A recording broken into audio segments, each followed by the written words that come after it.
I'm Eleanor, and I've been a doctor for almost as long as I've been married to Richard. We've had our share of good and bad times, but those 30 years went by quickly. Our big, comfy house was always lively, especially when our sons, James and Oliver, were young. They were very different from each other, but each brought their own special happiness into our lives. Richard and I both worked hard as doctors to create a nice life for ourselves. Over the years, we bought a few apartments and rented them out for extra money. Everything seemed to be going well until one day when Richard came home looking very pale and serious. "Eleanor, we need to talk," he said, sounding very worried as he put his medical bag down. "I had some tests done last week and the results. It's cancer." The months that followed were a blur of hospital visits, treatments, and long waits. Richard fought hard, but the cancer was ruthless. Watching the strongest person I knew suffer like that was incredibly painful. No amount of medical knowledge could prepare me for it. One evening, while we were sitting quietly in the living room, Richard took my hand and said, "Eleanor, if things don't go well, make sure everything is taken care of for the boys. The will is all set. You'll be fine with money." Not long after, Richard passed away. His funeral was very sad. Family, friends, and colleagues came from far and wide to say their goodbyes, but what really got to me was the silence at home after everyone left. Seeing the empty spots where Richard used to be and his belongings just as he left them was heart-wrenching. A few days after the funeral, I was in the kitchen trying to sort out leftover food when James burst in, looking worried and angry. Oliver followed him, looking uncomfortable. "Mom, we need to talk about Dad's will," James said, getting straight to the point. I sighed and put down the cling film. "Yes, I know. Your father left everything to me. He wanted to make sure I was taken care of." James slammed his hand on the counter. "But what about me and Oliver? We're his sons. It's not right that we get nothing." Oliver tried to calm things down. "James, let's not argue right now. Mom is still grieving. We can figure this out without fighting." James glared at Oliver. "It's easy for you to say. You're not thinking about the future. I am." I leaned against the counter, feeling the pressure of their looks. "Your father and I built everything together. He trusted me to take care of things. But I hear you, James. I don't want to leave you out. So what now?" James said, crossing his arms and raising his voice. "Do we just wait until you decide it's time to give us our share?" "James, watch your tone," I said, losing my patience. "I am still your mother." Oliver stepped between us, raising his hands like he was trying to break up a fight. "Let's all calm down. This isn't helping." "Mom, maybe we can find a compromise," Oliver suggested. I nodded and rubbed my temples. "Here's what we can do. The apartments that your father and I invested in downtown." James interrupted. "Yes, those." I gave him a look to signal him to be quiet for a moment. "I was thinking you each take one. You can live in them or rent them out. I'll also give each of you $225,000 to help you get started." James was clearly calculating in his head. "And the rest, the house, the money, will stay with me for now. When I'm gone, it'll come to you. As for your father's wishes," I said firmly, "James, this is fair. I know you want to argue more, but Oliver nudged him. Let's think about this. Mom isn't leaving us with nothing." James finally nodded, though he looked upset. "Fine, but I want this in writing. No more surprises." "Of course," I agreed. "We'll get everything documented properly." As they left the kitchen, I heard Oliver whispering to James, "Give Mom a break. She's doing her best." James muttered something I couldn't hear and didn't really want to. As I washed the dishes, I wondered if Richard could see us and what he'd think. I hoped I was making the right decisions, but only time would tell. And time, as always, was unpredictable. On a sunny afternoon, which was a rare but pleasant change, James brought Isabella over to meet me for the first time. They hadn't been dating long, but James was clearly smitten. You could tell by how he was fussing over her, which was unlike him. When they walked in, Isabella immediately had an air of confidence, almost like she owned the place. Dressed up in fancy clothes, she strolled into the living room with hardly a greeting, her eyes taking in everything. "Nice place you've got here," she said, flipping her hair back and sitting down without waiting for an invitation. James was beside her, grinning like he'd won the lottery. I tried to be a good host and forced a smile. "Thank you, Isabella. Would you like anything to drink? Coffee? Tea?" "Coffee sounds lovely," she replied, then turned to James. "Make sure it's black, no sugar." James nodded and went to the kitchen, leaving me alone with her. I felt like a guest in my own living room. The silence was uncomfortable until she broke it. "So James tells me you're pretty well off," she said, looking at the decor. "I'm used to a certain standard, you know. My parents made sure of that." "That's good to hear," I replied, not sure what else to say. James came back with the coffee and handed Isabella her cup. She took a sip and made a face. It's all right. Anyway, we've been talking about our future and planning ahead. That's wise, I said, looking at James, hoping he'd give me a hint about where this conversation was going. Isabella put her cup down. Speaking of planning, we're thinking about the wedding. I want something special, as James has probably told you. I found this place that would be perfect for the rehearsal dinner, but it's a bit expensive, about $30,000. I nearly choked on my coffee. $30,000 just for the rehearsal dinner. James quickly jumped in. Mom, it's important to Bella. We want to start things off right. I set my cup down, feeling frustrated. That's a lot of money for just a dinner, Isabella. We need to be more reasonable. Isabella's expression turned cold. Reasonable? James says you have the means. I don't see why we should compromise on something this important. James nodded along, but I could tell he was uncomfortable. He knew this request was excessive. I'm all for celebrating, I said, trying to stay calm, but $30,000 for a rehearsal dinner is way too much. I can't justify that. Isabella stood up, her chair scraping loudly. I'm not used to lowering my standards, Eleanor. I made it clear to James that I expect a certain lifestyle. James tried to mediate. Mom, maybe we can find a compromise. There's no compromise on $30,000 for a dinner, James. That's final. I snapped, losing my patience. Isabella grabbed her purse and glared at me. Fine. If that's how it's going to be, then maybe we need to rethink some things. They left shortly after, and I was left feeling shaken by the encounter. The nerve of Isabella to come into my home, drink my coffee, and dictate how I should spend my money. It felt like a slap in the face and a wake-up call I wasn't prepared for. While I was at the grocery store, James and Isabella decided to drop by again. When I got home, Oliver was awkwardly trying to keep them entertained in the living room. The tension was palpable, the kind that makes you want to turn around and leave, but it was my house, so I braced myself and walked in. Isabella, as flashy as ever, handed me a list as soon as I set down my grocery bags.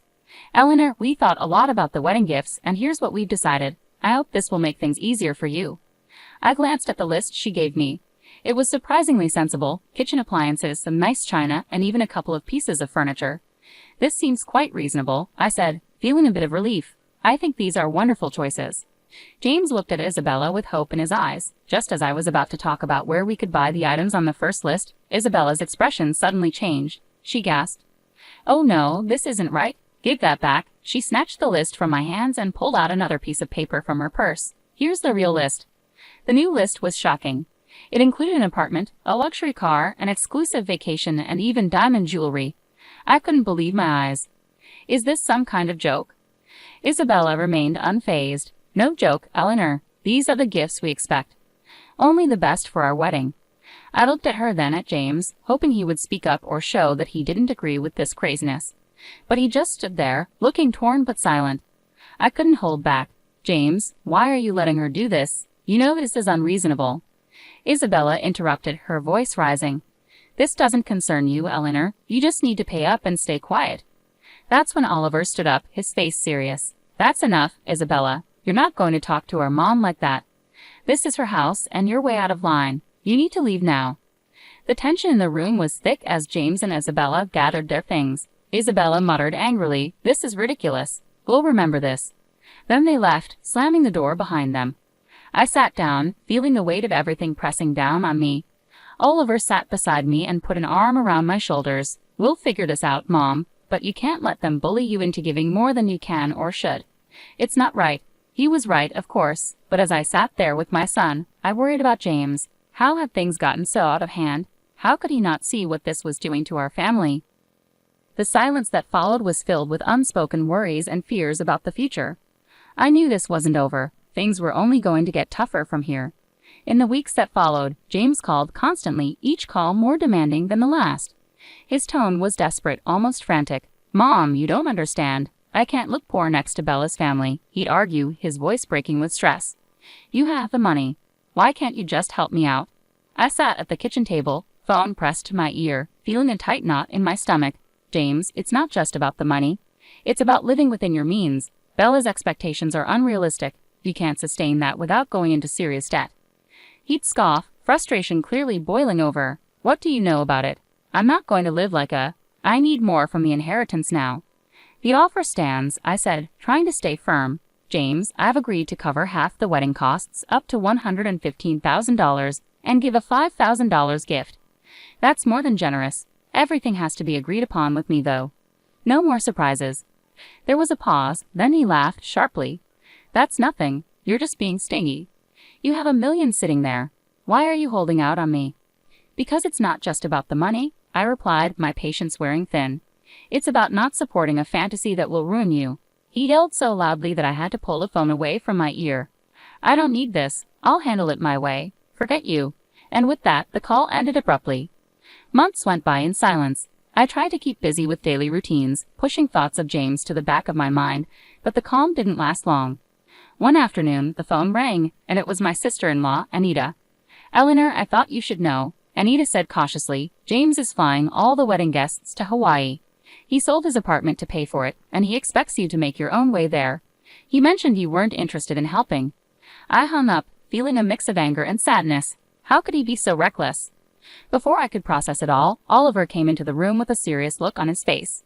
Mom, there's something you need to hear. I recorded their conversation when they were here. He handed me an audio recorder. I pressed play, and the voices of James and Isabella filled the kitchen. James, your mom is just a nasty old woman with a fat wallet. We need to squeeze as much as we can out of her and then cut her off. James's voice came through chillingly clear. Whatever it takes, Bella. I'm not going to let her control us. If it comes down to it, I'll kick her out in her underwear. I turned off the recorder, my hands shaking. Hearing my own son speak about me like that was unbearable. The room seemed to spin as I tried to grasp the full weight of his betrayal. Deciding to fly to Hawaii wasn't easy, but Oliver and I were determined to face whatever lay ahead. When we landed and approached the venue, I was overwhelmed by its extravagance. Flowers were everywhere, lights twinkled like stars across the evening sky, and music floated in the air. As we entered the gathering, I saw James and Isabella mingling with guests, looking like a picture-perfect couple with their smiles and laughter. It hurt to see my son so lost in this artificial world. Before I could move closer, Isabella spotted us. Her smile vanished, replaced by a scowl. She marched over, her high heels clicking sharply against the stone pathway. You shouldn't be here, she hissed, stopping just inches from me. Her voice was loud enough to attract attention. This is my day, and you're not welcome. I was taken aback, but before I could say anything, her parents, who had overheard, approached us. Her father, a tall, stern-looking man, spoke first. Isabella, that's no way to speak to your guest, especially not to James's mother. Her father said sternly, his tone making Isabella's cheeks flush with embarrassment. Her mother, looking equally shocked, turned to me with an apologetic smile. Eleanor, please come with us. Let's find you a place to sit. They guided us to a table at the edge of the setup, clearly an afterthought, with no proper setting. The ceremony soon began, but the speeches felt hollow given the tension. Then, unexpectedly, I was handed the microphone. I stood up, my legs shaky but my determination strong. I came here today to wish my son and his new wife a happy future, I started, my voice steady despite my nerves. But I also believe in honesty and integrity, qualities that have been missing from the events leading up to this day. Isabella's face went from pink to red, her eyes shooting daggers at me. I was asked for money time and again in amounts that no reasonable person would consider justifiable. When I couldn't meet these demands, I was threatened with separation from my family and future grandchildren. My voice cracked a bit, but I continued. Oliver, seeing my distress, stepped closer and placed a supportive hand on my shoulder. I nodded at him and then turned on the audio recording he had made. Isabella's voice filled the air, cold and calculating as she discussed how they planned to extract more money from me. James's voice agreed, saying he was prepared to leave me with nothing for his bride. The crowd's murmurs grew louder, filled with shock and disapproval. I turned off the recorder, the silence in the room heavy. I gave my son an apartment and $25,000, and it was still not enough. Today, I am making it clear, I will not be treated as an ATM or threatened. I am disowning James and Isabella. I wish them well, but from this day forward, I am choosing to remove myself from their lives. The reaction was immediate. Isabella screamed, her voice shrill and angry. You've ruined my wedding. I curse you. Returning home was bittersweet. In the quiet of my house, I made a decision that even surprised me. I quit my job. After years of healing others as a doctor, it was time to focus on healing myself and rebuilding the life that had been torn apart. Oliver, bless his heart, had just graduated from art college and was brimming with ideas and ambition. With the $25,000 I had given him, he opened his own tattoo parlor. It wasn't just any shop. It quickly became a place where art and skin met in stunning displays. Oliver poured his heart into his work, and it paid off. He began entering tattoo contests, and soon his name was well known locally. Before long, he was opening more locations, creating a network of salons that became a hotspot for tattoo enthusiasts. I'd watch him sketch late into the night, his dedication a stark contrast to the chaos his brother had created. "You're doing amazing, Ollie," I'd say, feeling proud. During these calmer months, James reappeared one afternoon. He showed up at the door, looking tired and defeated, so different from the ambitious man he used to be. "Mom, I need to talk," he said, sitting down without waiting for an invitation. His voice was weary, a far cry from the demanding tone I was used to. I sighed and motioned for him to continue. "What is it, James?" "It's Bella. She's driving me insane. Nothing's ever enough. I got a second job, but it's still not enough for her." His voice was desperate, but it didn't erase the past. "James, I warned you. I told you living like that with someone like her wouldn't be sustainable." He rubbed his face, clearly frustrated. I know you warned me, but I thought—" His voice trailed off, replaced by a deep sense of hopelessness. "Thought what?" "That money would magically appear just because you wanted it to." My tone was sharp, hardened by years of frustration. "Look at your brother. He started with the same amount and built something of his own without stepping on anyone." James bristled. "Yeah, well, not everyone's like Oliver, are they? I have a right to the inheritance too, remember.